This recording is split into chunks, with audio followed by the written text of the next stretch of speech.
everyone. Welcome back to the channel for some more Witcher content. With the second season on the horizon, it's about time I finish my One Meaningful Change series.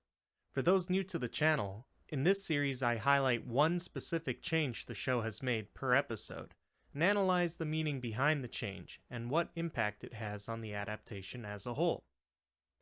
We're back for episode 5, and choosing who to focus on is even easier than usual, since Ciri only has a few minutes of screen time, while Geralt and Yen hog the rest of the episode with a combined adventure, involving their first meeting and a djinn. Those of you who are all caught up on my super extensive back catalog of videos will remember that I've done a few videos about this episode, one about the nature of djinn, and one speculating about what Geralt's last wish is. In the interest of not repeating myself too much, I'm going to skip most of the concepts and episode summaries I did in those videos, and keep this one short. That being said, this episode's idea well isn't dry yet. On a recent reread of the short story, a few candidates for this episode stood out to me somewhat.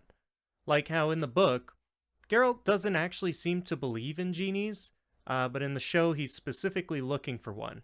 Or how Geralt and Dandelion/Jaskier are unquestionably friends in the books, but seem to have a more one-sided relationship in the show, where Geralt pushes Jaskier away constantly.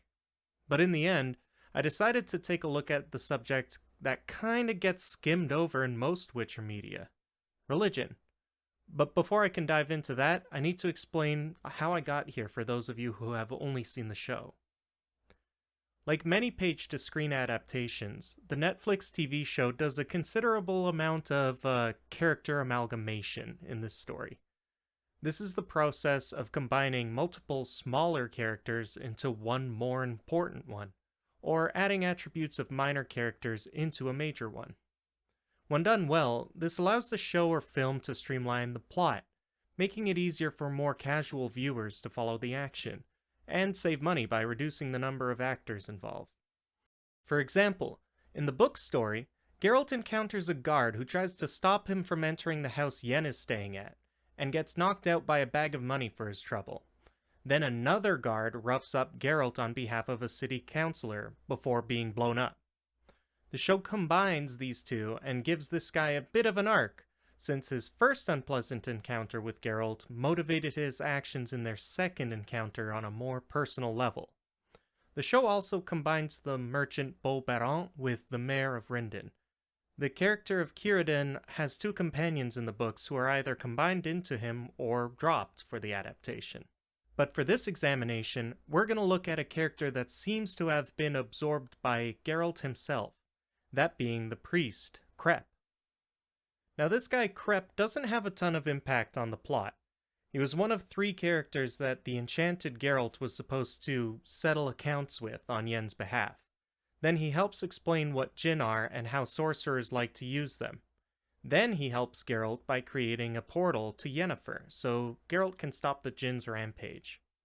The first part is a little redundant, since there are 2 other council members that Geralt can go after, and the last part is left out by just having Yen stay in the mayor's house the whole time. The explanation of the djinn is left to Geralt himself, which makes sense, since he is a witcher. Overall, leaving this character out of this episode is no big deal on its own, but it highlights a trend in the show where religion seems to be mostly absent from the northern kingdoms. In the books, religious organizations or sects seem to exist alongside mages, and wielders of the power are often religious figures.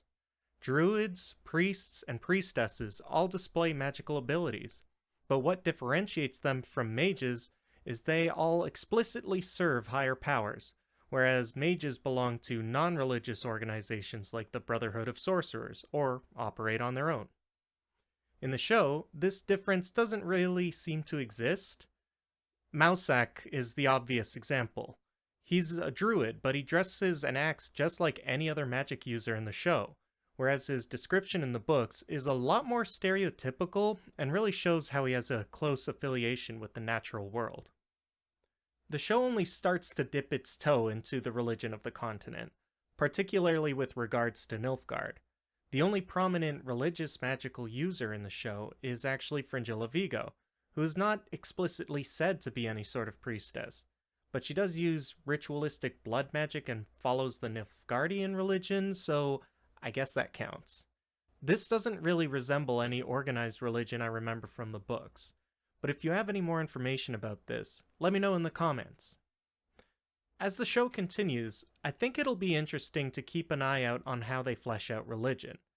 Right now, it kinda seems like magic and prophecy fill in for religion, but that might just be a way of keeping things simple at the start of the series.